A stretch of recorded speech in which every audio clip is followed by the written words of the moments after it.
Hey everybody, welcome to another episode of the Mile High Game Guys board gaming podcast. I'm your host Adrian. I'm Zach. And I'm Jeff.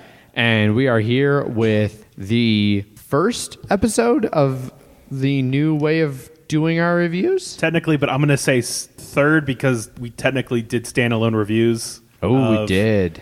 Star Wars Rebellion and Twilight Imperium, 3rd edition, right? Yes. Yeah. That was more like playthroughs. Oh, that was later. But Pandemic Legacy. Yes. So that still counts. Basically. And Time Stories. Which no one has ever heard because... This is true. So, as we discussed a week and a half ago in our anniversary episode, and half a week ago 2 days ago, our episode 51 banter shitty chat episode, we're doing this new split thing. And so this is going to be Mile High Game Guys review Tiny Epic Galaxies and Tiny Epic Galaxies Beyond the Black. I'm kind of wrapping this all into one solid review here. So, yeah. So we can just jump right in. I think so. we don't have any banter or emails or anything. No, that's all been covered. Yeah. You just sort of start talking about board games. Yeah, we drained that already. This feels weird. Time-wise, it still feels about the same, though. This is true. So let's dive right in here. So, Tiny Epic Galaxies is a 2015 release from designer Scott Alms, artists William Bricker and Benjamin Schulman, and published by Gamelin Games. It plays 1 to 5 players in approximately 30 minutes. Zach, got a rules game overview for us? Yes, I do. So in Tiny Epic Galaxies, you control a galactic empire trying to expand and advance your civilization to victory. You'll be rolling an increasing amount of dice to accomplish your actions. These include flying your ships to new planets, either to land on the surface or fly in orbit, using diplomacy or economy with ships orbiting in an attempt to colonize the planet, harvesting energy from energy planets or culture from culture planets, and using colony actions to upgrade your empire or use any other ability that you've gained from your colonies. Energy will allow you to reroll, but if you're unlucky, culture will allow you to follow other people's actions on their turns. Colonizing planets and upgrading your empire will get you points, with 21 points being the threshold to end the game. You will finish off the round, add any extra points from secret objectives, and whoever has the most is the winner. All right, yeah, so that's Tiny Epic Galaxies. So we like to start these reviews off. What were your thoughts kind of going into the game, if you remember the first time you played it? So it was a Kickstarter. Yes. And I had seen a couple previous Gamelin games. I don't know if I caught the Tiny Epic Kingdoms, but I did remember seeing the Tiny Epic Defenders, and I was like, that sounds interesting enough, but it's not really my thing. Mm-hmm. And then Galaxies came along, and I was like, oh shit, it's in space? Yes. And so I immediately backed it for the deluxe. And then, no, I went to back it, but I didn't have enough money. But it was when I did the Tiny Epic Western that I was able to buy Tiny Epic Galaxies in the Pledge Manager.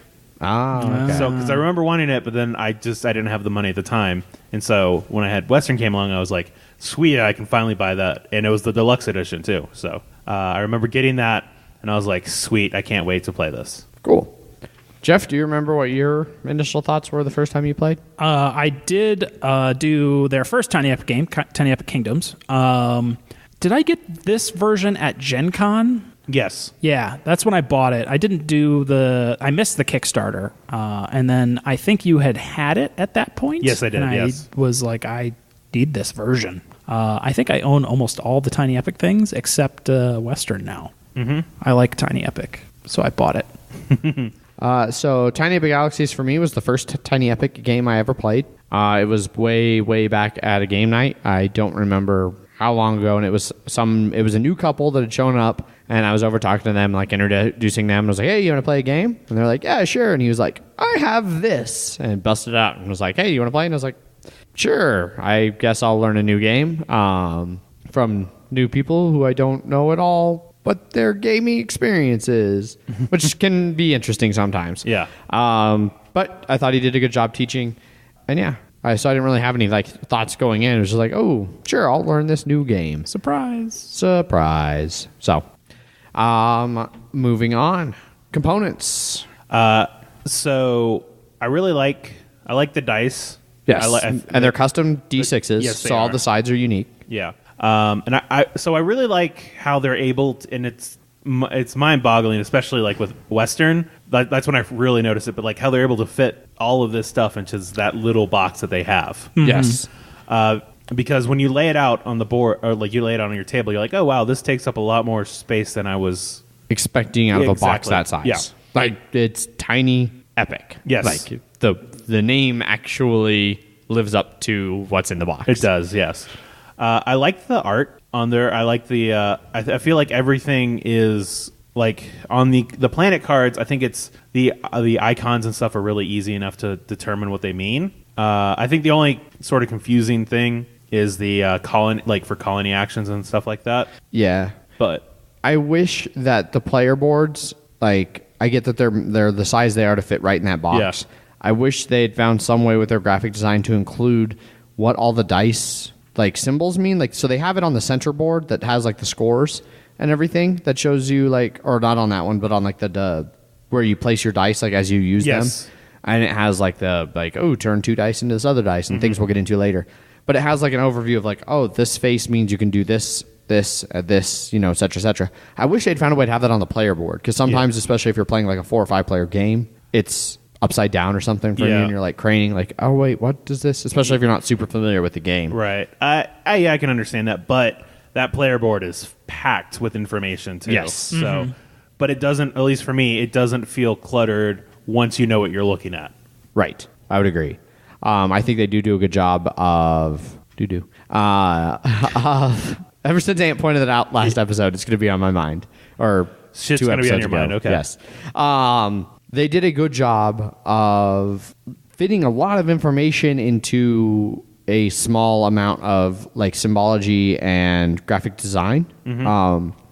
Like I always go back to like Race for the Galaxy, where like the biggest barrier to entry for Race for the Galaxy, which is a relatively simple game, is learning that iconography. Whereas this one, like it's like 6 main symbols on the dice and then a handful of other little like minor symbols here and there on cards and boards that like you're going to get before the end of your first game, and you're going to kind of start to realize what things are and how they work together. Well, then, and everything besides the secret objective is public information. So you on any symbol you don't understand what it means, you'd be like, well, what does this mean in this instance? And yes, hopefully the person who owns the game or a more knowledgeable person can be like, oh, it means this. Yes, I'm not telling you anything. Fuck you. Yeah. The dice, like we mentioned, are all custom. I mean, they're 6-sided dice. There's nothing like super special there. The cards themselves, I think, seem pretty solid. Yes. Having played with it, you don't really like do a whole lot of shuffling or handling the cards. They mostly just lay out across the board. All the planets are nice. Yeah. Nice space art. Yeah. All the wooden spaceship meeples are good. Yeah.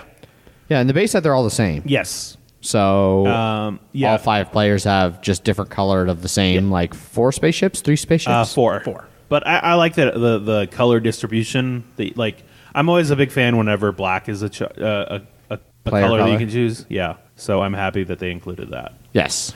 The one thing that's annoying is the lack of a scoring track. So they added that in the expansion at least, but the first time it's always just like, but also because technically all the other points were public information, so you could always just be like, "Ooh, what do you have? What do you have?" But it's nice to have an actual track so you can see like, "Oh, Adrian is 4 away." Then happen to me and be like, "Adrian, what are you at?" And you're like, "I'm at 20," and then I'm like, "Oh fuck, I didn't realize that." Yeah. Right. It's just planets and Empire. Yep, Planet's Empire. Yeah. Yeah. So I mean, it's a small box. One thing I do like is, and they do this with all the Tiny Epic games, the box lid is meant to be like a dice tray. Yes. Which helps with them being tiny and like taking up as small a footprint as possible. And also, you're rolling those dice so much, you don't want them to be rolling around on the table and then either knocking somebody's pieces or going off the table and stuff like that. So it's always just like throw them there and then grab them and put them out. And see, Which this game is kind of, it's another one of those, like, I think it's funny, Terraforming Mars got a lot of hate for its player board. Which, I mean, I get, that was one of our handful of critiques about that game, or criticisms of that game, was the player board, because there's a lot of information on there that's easily jostled. But like this game, you've got 3 different tracks along one side, which all kind of move with one marker, which is really nice. Yeah. And then you have your other track that has 2 cubes on it. Like, I mean, you jostle your player board, and you're still sitting there like, well, what did I necessarily have? It's slightly less to keep track of. It's not It is 6 less. different resources. It's not as bad as Terraforming Mars, but like there are a lot of games that do this, like this little cardboard player sheet, and you've got several cubes keeping track of several different tracks. But it is only one track that has 2 cubes on it, and then one that's your empire level, and then a supply of ships as your empire goes up in level. So it's not as... There's not as much information to keep track of if something gets But that's moved. where it's nice that they make the box with the dice tray, so you're not chucking dice that are going to be knocking over cubes or messing up your tracks. I hope you remember how much culture you had, bitch. And then also on the other box lid too, it has a quick guide too for the game, so that's nice too. Yeah. But yeah, I think that pretty much covers components for this one. Yes. So I will say at least the deluxe one comes with like a mini expansion. Okay. That I have not played yet. It's called like Super Weapons and Secret Weapons? Super Weapons. Super Weapons and Satellites or something like that. Yes. I haven't played with that at all, so I can't comment towards that. But Do you have it? Yes. Oh, okay. And the deluxe edition of the expansion came with a mini expansion as well. So Gotcha. So those are not a part of this review, listeners. no, Just so you know. Yes.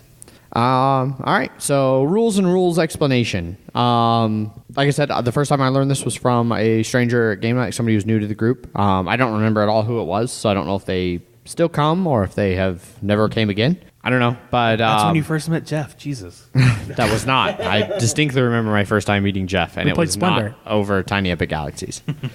However, I remember the rules. Like, he was able to explain them pretty straightforward, pretty simplicity, in a way that I was able to like immediately kind of understand what was going on. Is that your experience with teaching it? Oh yeah, definitely. Like once you explain what each of the dice do, that's really it for this base one because like I think there's a couple confusing things just the fact that like if you're on a planet and you want to fly that ship, you can't fly it to an orbit of the same planet. Right.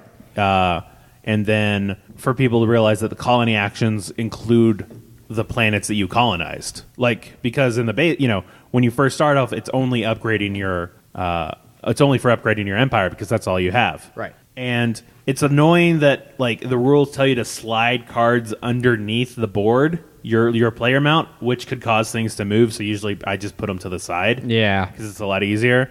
But then Definitely. sometimes people might not realize, like, if I don't remind them every once in a while, because sometimes they'll be like, well, how do I do this? And it's like, well, that's a colony action. And they're like, oh, I thought it was just this.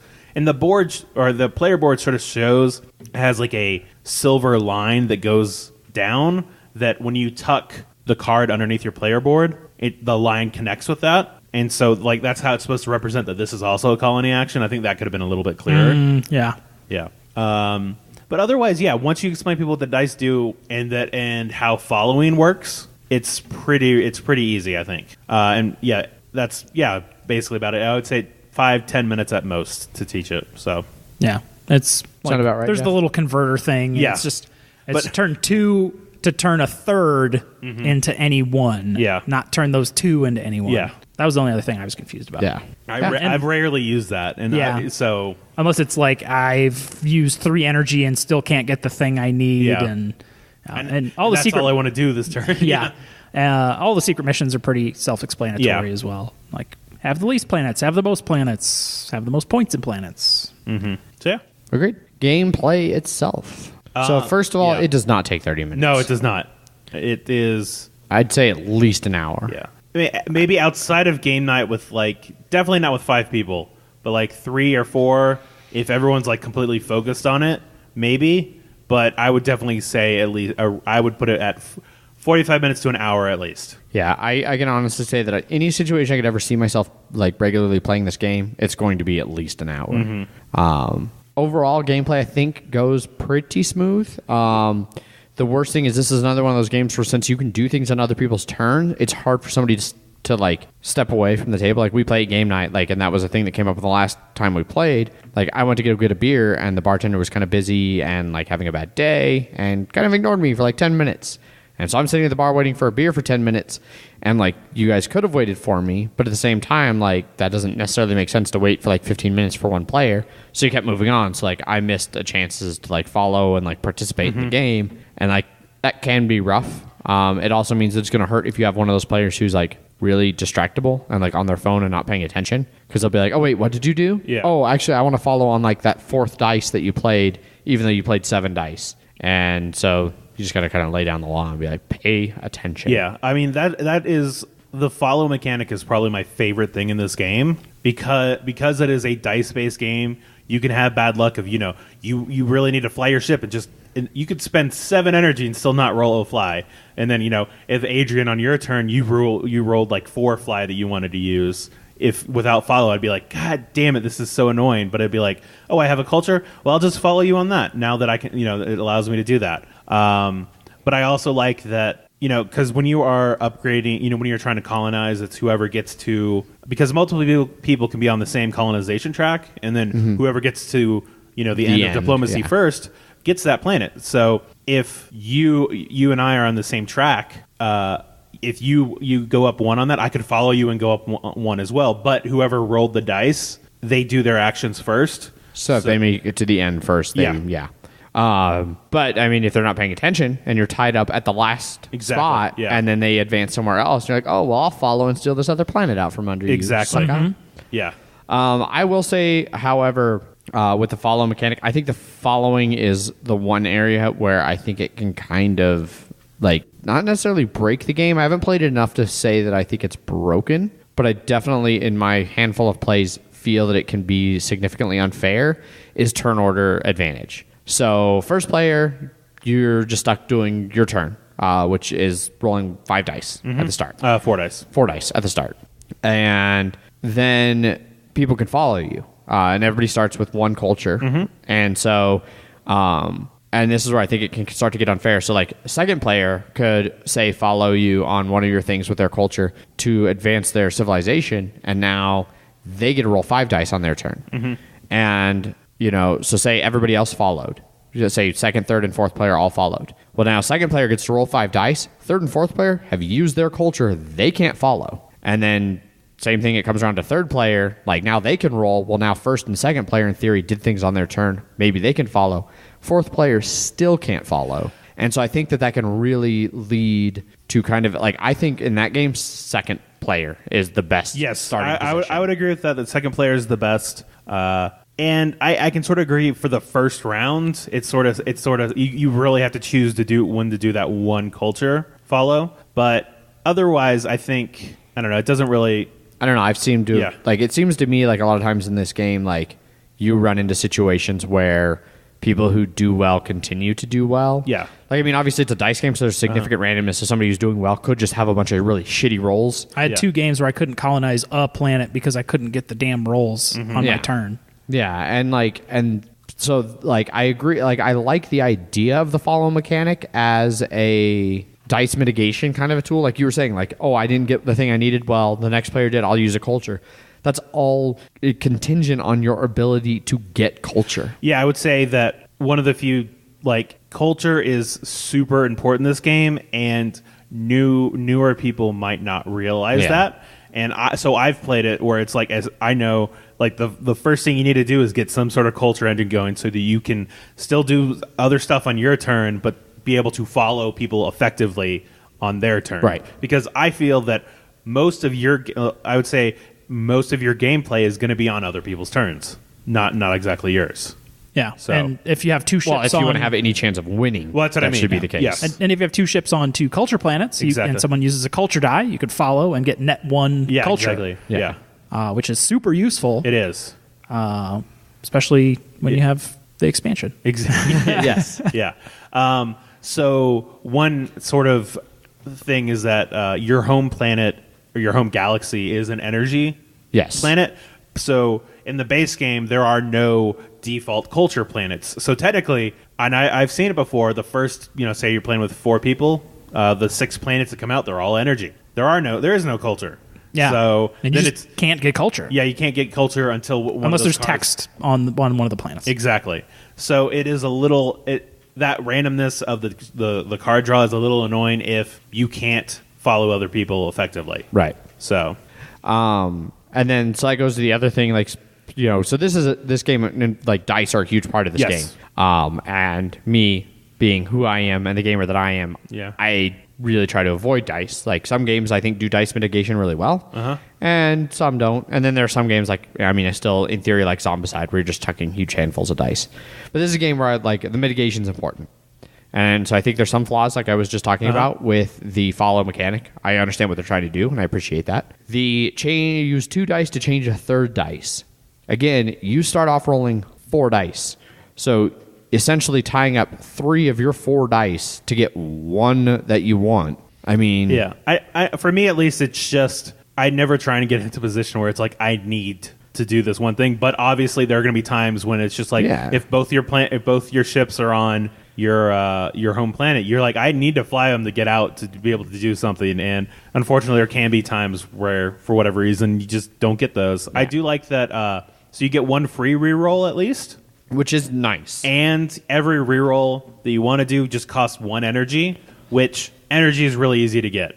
Yes, especially like in the base game where like your main galaxy is the only place where you can just sit and like pull down a resource. Yeah. And so I think there is enough, for me at least, there's enough mitigation or just being able to re-roll to hopefully get, to randomize it enough to where you get one of the things that you want to do eventually. Yeah. For me. So I think that the spend 2 to change 1 could have been more. Or spend 1 to change 1? Less. Yeah, like I mean, that's what Roll for the Galaxy does. Spend 1 to change 1. Yeah. And so like I don't know, like I feel like in this game, considering the number of dice and everything, spend 1 to change 1 would be too powerful. But I think spend 2 to change 1 is not powerful enough, and I don't know how to balance that. Yeah. Like 1.5 dice. Yes. Just cut it. And then cut it in half. And that's one of those things. Like when you get in a situation like this with a lot of games, like I really, Scott Alms has been doing a lot of these games. Gameland Games has been making a lot of great games. Like I try not to second guess designers and publishers. Like I like to assume that if a game is in a situation like Tiny Epic is, that it's been play tested and that things happen in it for a reason. Yeah. It just feels slightly off to me. But I've only played it a handful of times, whereas I'm assuming they tested this a whole lot more. At least 2 handfuls. At least 2 handfuls. So twice as much. Yep. Anything else for gameplay you guys want to touch on? I like that it adds...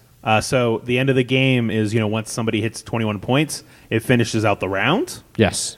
And what I really like is that because of the follow mechanic is so important, you could, like, even if I'm first player, I could cause the end of the game on the last player's turn. Yeah. I really like that it's not like Splendor or anything that's like, well, it's like I can only cause it to end on my turn, so I can try and see what other people are doing, and then if I find a way to have it end before anybody else really has a chance to respond, I really like that they give you that option. See, I like that from like a strategic standpoint, but again, where I was talking about like where I think player order matters so much, I think that kind of sucks that somebody who has a very strong advantage with starting turn, like that's usually one of the things, like if there's an advantage for being first player, like everybody else still gets to finish the round, like so they get a like, oh, the game's ending, now we get to make our things. Whereas this one, like you said, the first player can be like, oh yeah, your last die of the last player. Oh, by the way, the game just ended, so sorry you didn't get to prepare for that. That seems... I don't know. For me, that's just if you see somebody is getting close, like they're... Just assume every round's the last? Well, not just that, but it's just that planets, like there's no way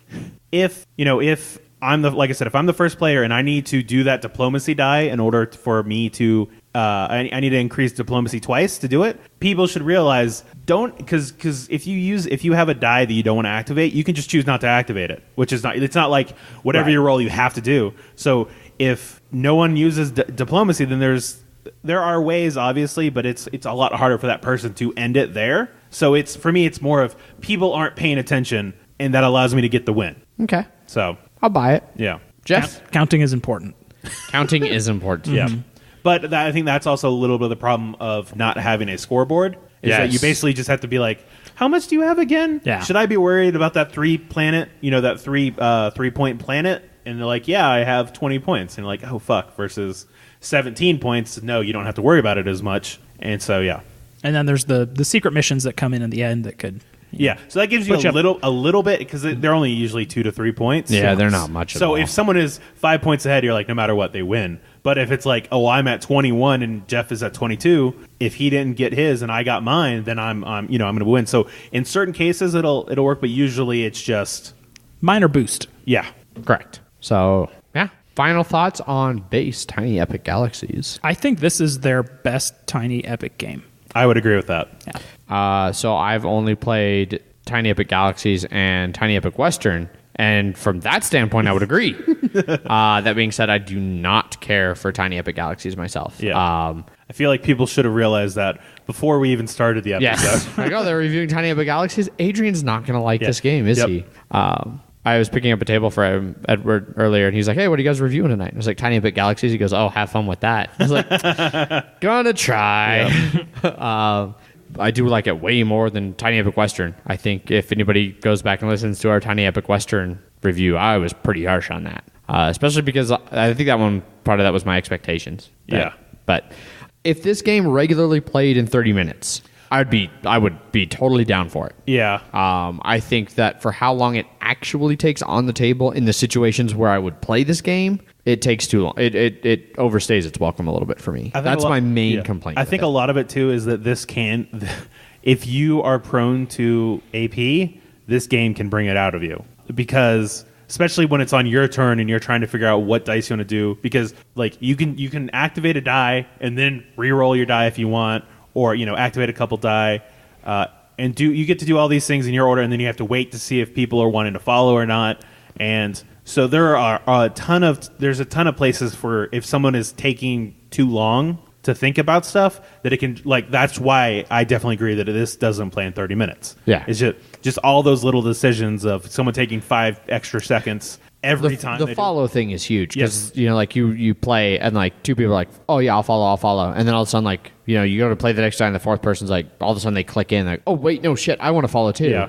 Or like, and even if they might be paying attention, but they might be sitting there like, wait, do I follow Exactly. here? Oh yes, I do want to follow. Yeah, it's paying attention in this game is super important because, like you said, a lot of other times when it's not your turn, you can be like, oh, I'm going to try and focus on these or whatever. But this one, it's like you need to pay attention to what every die that someone's doing, because if that's something you want to do, you really don't want to miss it. Yeah. Unless you're in the very unenviable position of having no culture. You're like, it doesn't matter what anyone does. Yeah. I get to check out for 3 rounds. Yes. But then if you don't have culture, like a vacuum basically appears from when it's your turn to not your turn. Because like when you have culture, you're all like, oh, what are you doing? Oh, you're gonna do, and I'm always just like, yeah, you should totally get some more culture, man, or do like trying to convince people to do stuff I want them to do. But if you don't have culture, you're just like, I'm just gonna sit here. I'm just gonna sit here and watch everyone else play this game. Yep, I'm gonna twiddle my thumbs. I'm just gonna pick my nose. I don't know, whatever you want to do. Mostly picking noses. Yes, I'm just gonna pick someone else's nose. There you see go. if they See if they even notice. They're too busy paying attention to other dice. I can pick their nose at will. Yep, digging for gold. Yeah. But yeah, it's I really do like this game a lot. I would agree. Like I said, it's definitely their best one so far. Hopefully, it won't be once Quest comes out, but because I'm really looking forward to that one. But or Heroes of Land, Sea, and Air. That's not really Tiny Epic. Tiny Epic game. It's Gameland. That's just and epic. Scott Alms. Yeah. But yeah, I just like how active you have to be in this game. And then obviously, like, that's after my first game, that's when I was like, shit, culture is like the most important thing you need to do. Yeah. So every game I get a culture, and then I just, I sort of feel bad for new, like I always try and say, everybody, culture is super important, but they're like, yeah, but I want to do this other thing here, and then they don't have any culture in their turn, whereas like I have 6. And then every time it only goes up to 7. Yeah, it only goes up to 7. And then anytime someone uses a culture, it's like I'm getting 1 or 2 culture depending on what I'm doing. And so it's always like I'm always able to do what I want when I want. And so I feel bad when newer people don't realize that. And it's for that I really don't know what else to do besides just keep saying it's just super important. There's a reason why I'm doing this, and I am usually the one that ends up winning this game. So. There is very little interactivity. It's basically just racing along those tracks. Yes. And that's about it. There is like steal and energy, gain and energy from the planet abilities. Yes. Because one thing that's nice is that if Adrian is 4 along that 5 diplomacy track, you can still fly to a planet and do its ability. Yeah. Like I like that it gives you if you just want to do that ability once, you can just fly there and then that's fine. So there are some key moments I've had where it's like before Adrian takes the planet, I'm like, oh, sweet, I get to use that planet that lets me do something else. Because there are some really cool planet abilities. Like one of my favorite ones is if you fly a ship there, you can move one ship from whatever track you're on to the same number on that on another planet. So if you're going up 4 on that 5-1, but you just can't, it's 6, and you're just like, you know what, I'm going to move to a different planet where that 4 will just immediately get me that planet. And like I said, like end the game or something like that when people weren't ready for it. Yeah. So I like that. I like that they give you, I feel like they give you a decent amount of options of things to do compared, like in terms of this just building up your galaxy. I like that every time you upgrade your galaxy, you get something more. Either it's more points, more ships, or more dice. But it's not hard to do that. Right. So, yeah, I just really like the game. So, It's a good game. yeah. It's a game. What about you, Jeff? It's a good game. It's a good game. Yeah. So if you are interested in Tiny Epic Galaxies, it is available on Amazon for a little over $40. Mm-hmm. It is sold out or unavailable at several of the other major board game retailers online anyway. Might be able to find it locally. And it's like $30 on eBay if you want to. I paid about $30 for mine, so that's about That's MSRP. about right. Yeah, Yep. for the deluxe edition. But Yep. So that is base game of Tiny Epic Galaxies. Now let's bump over here and go a little bit further into the deep space of these galaxies beyond the black. Bum, bum, bum. yeah, Anyway, Tiny Epic Galaxies Beyond the Black was released in 2017. It was designed by Scott Alms. shocking. Artist Naomi Robinson and Benjamin Schulman. Published by Gameland Games. 1 to 5 players. 30 to 60 minutes now. Yeah.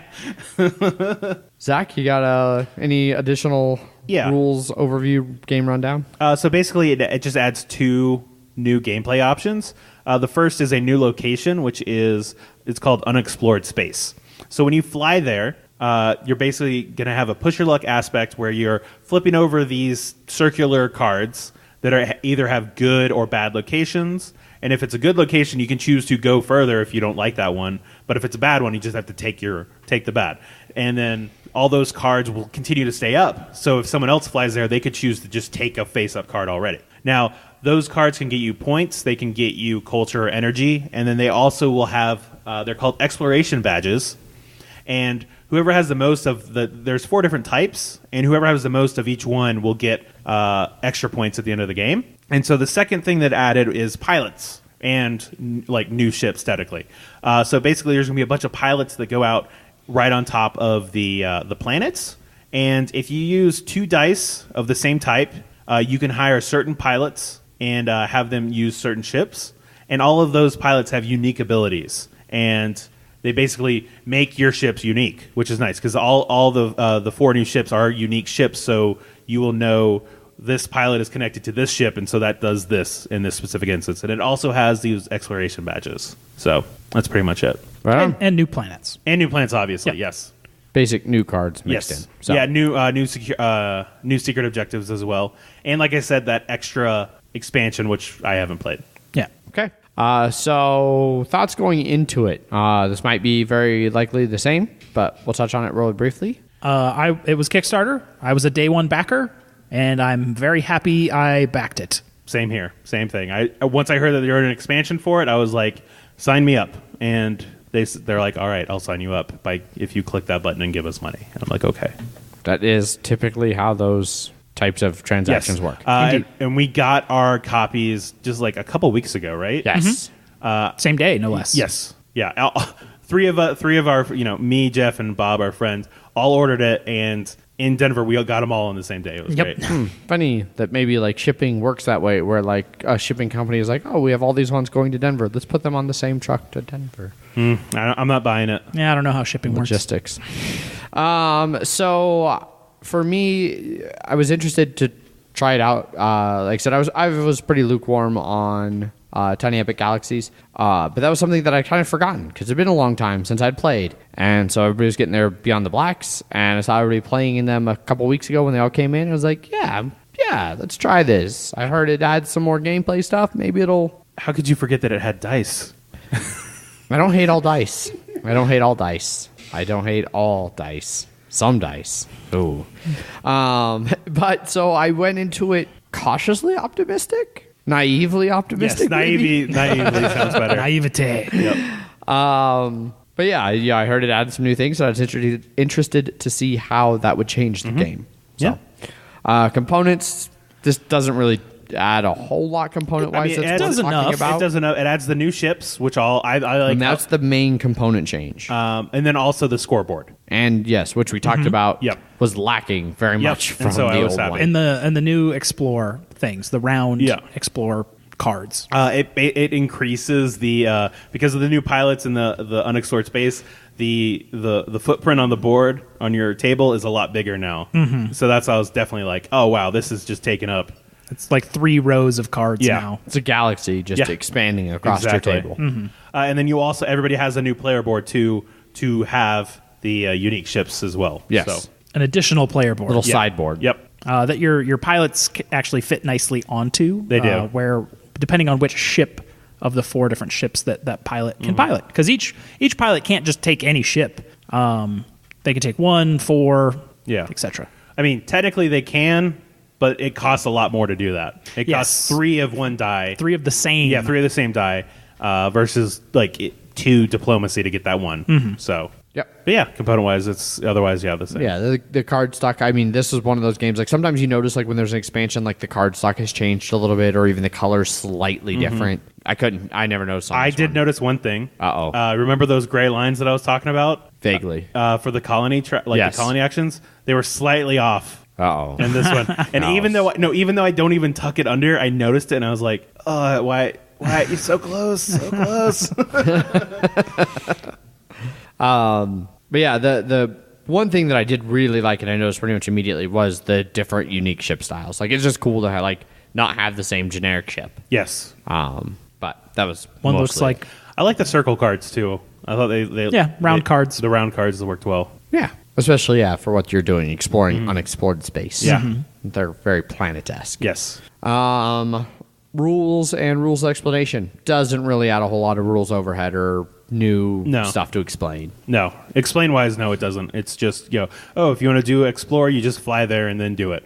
You want to have a pilot, you can just spend 2 dice. Now, the one little thing is that people can't follow you in your hire a pilot action, but say you use 2 flights you use 2 flies in order to hire this pilot. People can follow the fly action, the last one that you did. And so that's the only little complicated thing is just like I'm hiring a pilot by these flights, but you guys can still fly if you want.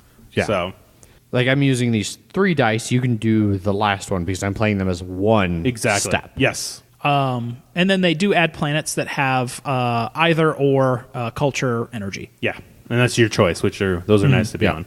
And then the other thing, like kind of gameplay wise, that it adds is now the unexplored space. If you just leave your ship sitting there, that's a culture generating space. And that is a default culture generating space. Yes. So you can culture is a lot easier to get in this game. Yes. Very much so. Yeah.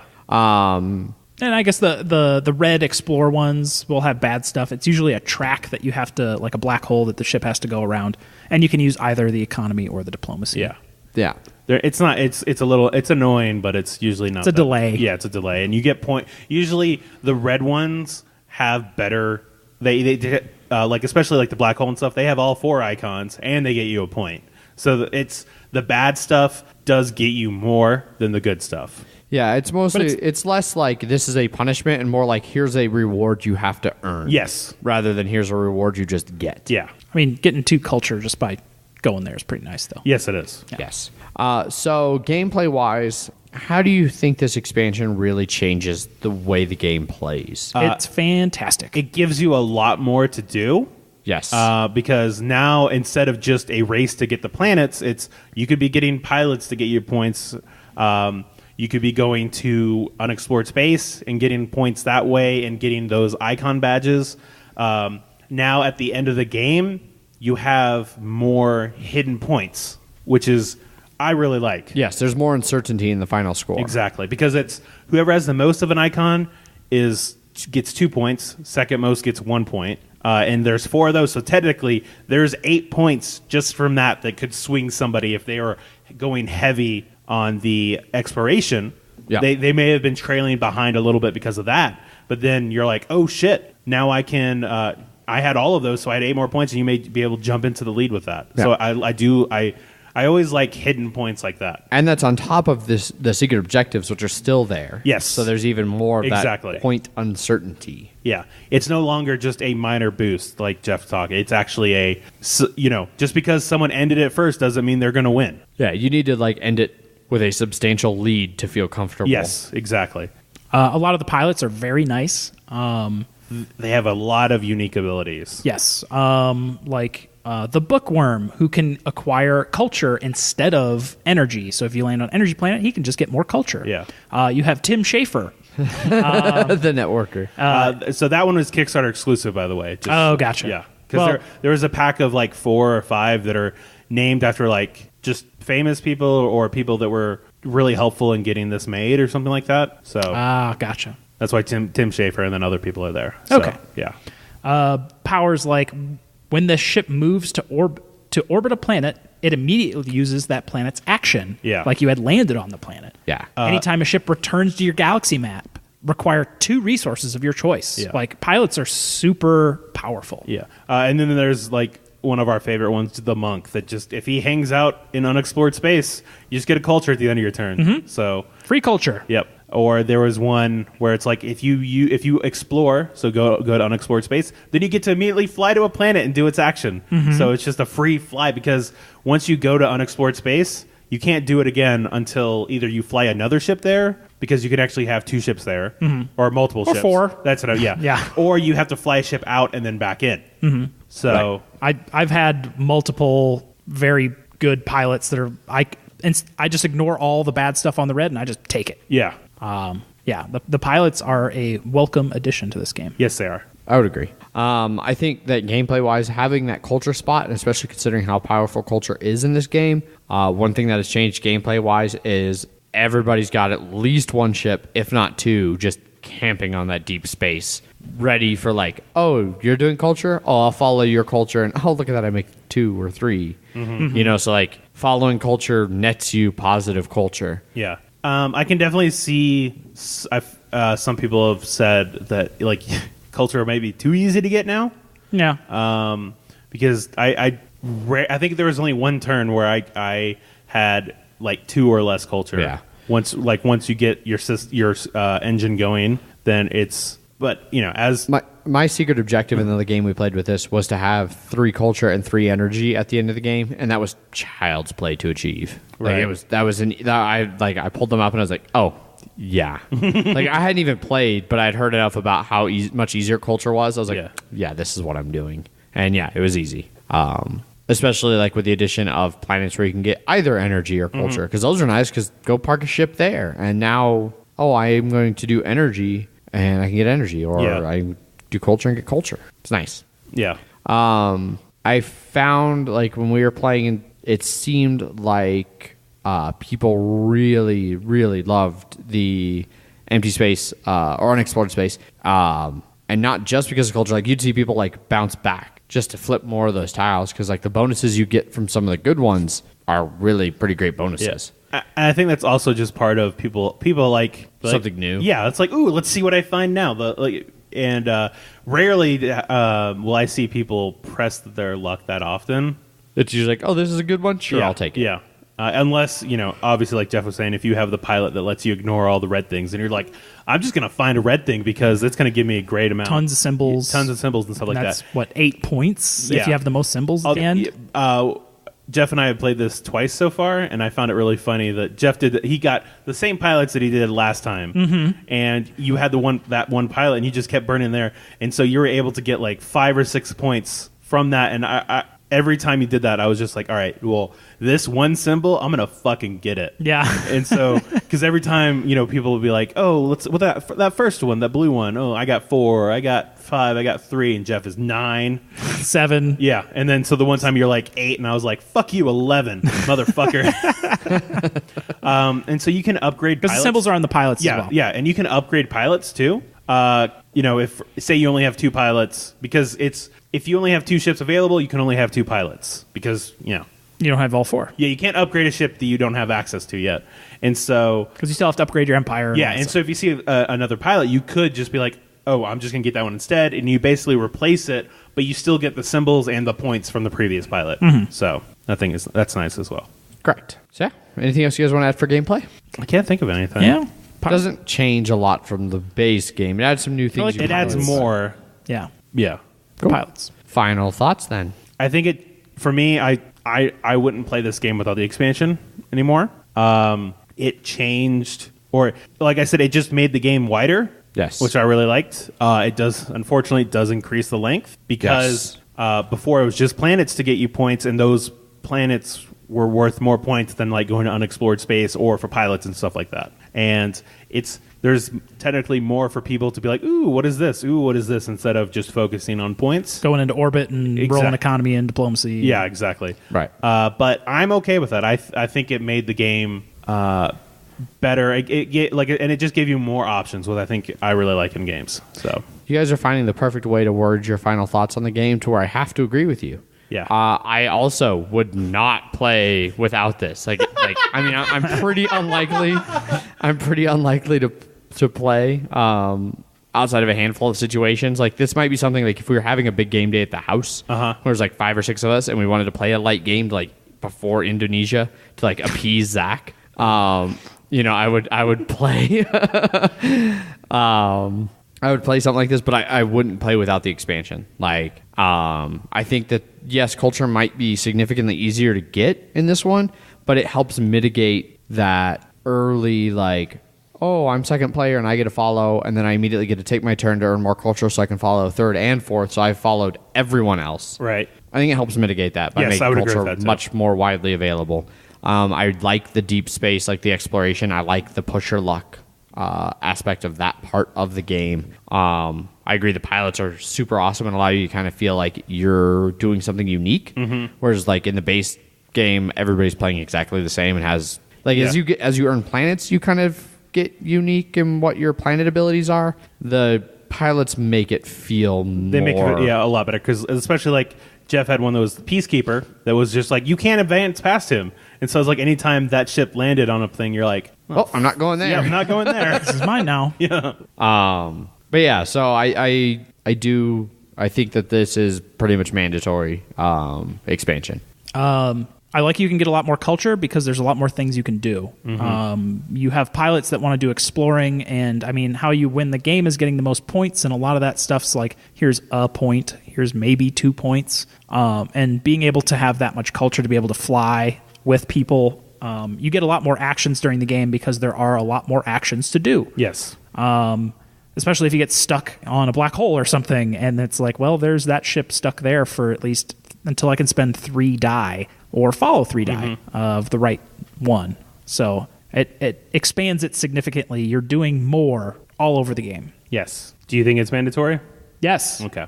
I mean, the base game is fine. It's good, but this is better. Right. Yeah. And they got a sweet sleeve that puts them both into one nice stack. What do you think of the game as a $50 game where you have both of them? Because it's like, a $24 one and then a $20. So as a $50 game, what do you think of it? It's no Star Wars Rebellion, but that also is not a $50 game. Yeah, Jesus. Apples and oranges much. I've spent worse. It's no Terraforming Mars. Which that is like also 67. Not a $50. 72. Terraforming Mars is my copy I got for $50. Well, I know, but I'm talking about like MSRP or whatever. Yeah. I mean, MSRP for Tiny Epic is probably closer to MSR like for both of them. Is it 30 for both or is it 24? I mean, right now, if you were to buy both of them on Amazon right now, Tiny Epic is $41.95, which is also that's because it's out of print. But so right now it would be $42 for Tiny Epic and another $28 for Beyond the Black. So it would be $80, $70. My math is bad. $70. Anyway, I think it's like 20 to 25 when it's in stock. So that's what I'm saying. $40 to $50, both of them. Do you feel that it is actually a worth it? I 100% do not. Well, I'm not asking. Whatever. I am asking you, but not really, because I know you don't. We don't care about your opinion. Yes, on it. Fair enough.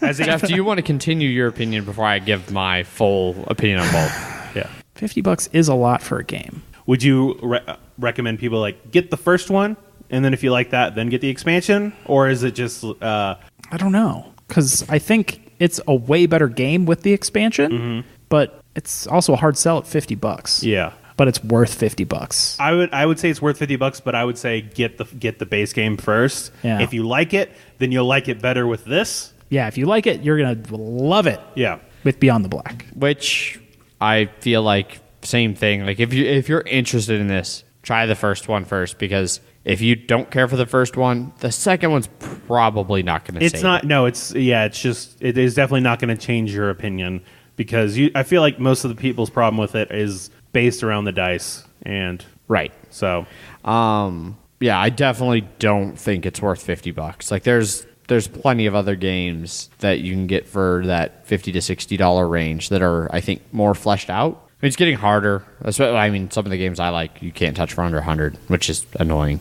The one like main thing that stood out to me, like in this game, and granted, like anytime you take when you take Zach's opinion on a Splatter game versus when you take my opinion on a dice game like this, you have to really know that I'm right. Who we are as gamers. Yes, Shut you up, do. Zach. And just remember, this is totally a dice game. Yeah. Yeah. So the thing that kind of sums it up in our most recent play this past Wednesday, we were playing, and at one point I go like, man, how long have we been playing? And I think at that point we'd been playing for like an hour and a half. If that, an hour and 20 minutes. An hour and 20 minutes. Yeah. And I was like, really? Mm-hmm. I feel like we've been doing this for like hours. Whereas the Friday before, I played a 4-hour game of Indonesia on the live stream at Heavy Cardboard, and it flew by. It was like, oh wow, the game's already over. Wait, it's been 4 hours. What? And that the tramways that we played felt like 4.5 or 5 hours. No, that did feel, even for me, the tramways felt long. Okay. It was long. Probably felt really long for Jeff, who wasn't even playing. That's a review for another day. Mm-hmm. Yeah, I hope that will color your opinion towards the game just by watching. Not if you're a good objective reviewer, Jeff. Mm-hmm. People don't go to us for objective thoughts. No. Well, I'd like to think they did. They go for our cursing. Yeah. Come for the cursing, stay for the objective thoughts. Yeah. Sure. So that pretty much wraps up, I think, our reviews of Tiny Epic Galaxies and Tiny Epic Galaxies Beyond the Black. Zach and Jeff both super like it. Mm-hmm. Although I don't hate it, I don't despise it. I would be willing, under the right circumstances, to play again. But you would never own it. No, it certainly does not have a place on my shelf. I rated them a 5 and a 6 respectively on BGG, which 5 is like, it's okay, take it or leave it, and 6 is like, okay, we'll play if in the mood, which pretty much perfectly describes my feeling. And then 8 and a 9, or just 2 8s. I don't remember. Very good, enjoy playing and would suggest, and excellent, very much enjoy playing. Probably both 8s. Cool. Right on. There's a lot of stuff in this box. There is. Yeah. And I will give Gamelin and Scott Alms just a ton of credit. Like we mentioned at the start of the Tiny Epic review, they pack a lot of game into a small box. Yes, they do. It's not a lot of game I particularly go for, but it is a lot of game. And the expansion we did not play of the expansion was drones is what adds. Yep. If we play those, I'm sure we'll give you thoughts on how those expansions went. Yeah. Well, that brings to a close our first, like you pointed out, third standalone review. Mm-hmm. This is, our trial run of the new format where the reviews are going to be their own thing that are right around an hour, looks like, based on this one. Mm-hmm. Compared to the hour and a half banter we had earlier. Yep. So hopefully these standalone reviews are something you all like. Like I said, we're doing kind of a trial run, so please be sure to give us feedback on how you like the new split format, if you like having 2 shorter episodes to listen to, or if you would just rather us cram it all into one long fucking episode. I mean, if we have our episodes be much longer, then people will have to be on Wi-Fi in order to download it. Well, unless they choose to manually download over. I don't know. They're on Android anyway, the superior phone product. I can choose data. to download. I can select download over cellular data for larger files. But anyway, let us know what you think about the new format, especially now that this concludes our first week of the new format. Indeed. Yes. Just a reminder, as we announced on the Wednesday Banter episode, we are doing a giveaway for Gloomhaven. I'm sure it's going well. It's got to be fantastic, right? Yeah. If you want to Blown out enter, of the water. Yep. if you want to enter, there are 3 ways to enter. You can go to our Board Game Geek Guild 2731, where Zach should hopefully by now have a thread up. I would hope so. If he does not, then something has gone drastically awry. The nuclear war has started. Yes. Tell us how you found the show. Yeah, tell us a little bit about how you found the show and, where you found it, how you heard about it, maybe what episode you listened to first if you remember. I don't know. Cool stuff about how you found us. You can also jump over and send us an email. At emails@milehighgameguys.com. And in the email, just tell us something cool and interesting. Make it an interesting email that we can read. Fun facts. On the show. Fun facts. You could follow in our friend Andrew's footsteps from the last episode and just tell us interesting ways to swear in other languages. Make me pronounce things that I can clearly not pronounce. That's what I hope people will do. I'm a big fan of that plan. If somebody wants to send in an entire email in Quebecois, we will make Jeff read it. Just try and sound it out. What we're going to do is we're going to put it in Google Translate, translate it into another language, and then back into English, and then have Jeff read that. Yes. But yeah, so you can send us an email for another entry into the giveaway. And then for your third and final entry, because you're limited to 3 entries, you can shoot us a tweet over on Twitter at MHGameGuys. And on that one, we are doing a popularity contest on Twitter. We would High school all over again. Yes. Which is basically social media summed up. Yeah. But we would like to know which one of the hosts is the most. Is your favorite. Yeah, which host is the most? And why? God, that made me nauseous. I know. A short why. Maybe a short why, something that fits in the 140 character limit. And also be sure to include the hashtag MHGloom, MHGLOOM. We won't find it otherwise. Because that is how we are going to search through the entries from Twitter. So be sure and include that. And on the emails, have your subject line be Gloomhaven giveaway so that we can also easily parse those. And then Board Game Geek, just reply to the thread. Yes, there will be a specific thread for it. And if you're in the thread, then you're good. Yep. Don't forget, we have a Patreon up now as well, which we'll see how that's going by Friday. Hopefully, we have some people helping us out and being a part of the show. Hopefully, we'll have at least 2 people. Hopefully. Fingers crossed. Took you a second. No, it didn't. I was just trying to hold it together. Okay. No, hopefully, some of you think that the rewards are worth the pledge. And go check it out. It's at patreon.com/milehighgameguys. Every little bit that you guys can give will help us continue to grow this show over the next year and make it as awesome as possible. We want fancy new equipment. We want to start doing some video. We want to do more episodes with more stuff. We want to do video of just us yelling at each other for you guys to watch. Correct. And then maybe play a game in there. Yeah. Perhaps. Maybe we'll capture an Adrian moment. Yeah. On video. Ooh, one can hope. I'm pretty good about knowing when I'm on a hot mic or a live cam. And we'll hide it. Zach just mimed a floor slap. Yeah. It was pretty gorgeous, especially considering he didn't leave his chair. No, I just... Palms on the table. But we all knew what it meant. Anyway, thank you for tuning in for your second episode of the Mile High Game Guys this week. Hopefully you are just loving all of the content flooding your eardrums. And you are soothed by the dulcet tones of our voice. Absolutely. The most of dulcet. If you want to get a hold of us, as always, you can tweet us at MHGameGuys. I am Zach_MHGG. And I'm Jeff_MHGG. You can get a hold of us through our Board Game Geek Guild number 2731, Facebook and Instagram at Mile High Game Guys. We also do have a website, milehighgameguys.com. I sometimes forget to mention that one. We're all over the place. So get in touch with us. Let us know what you're thinking, what you're feeling, what you're thinking about, what you're feeling. And until next time, I've been your host, Adrian. I'm still Zach. And I'm Pilot Jeff. And we'll catch you guys later. Bye. Bye. Bye.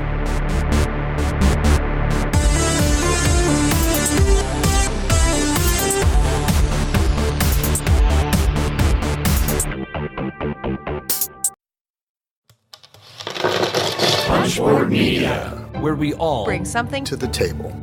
Pull up a chair at punchboardmedia.com.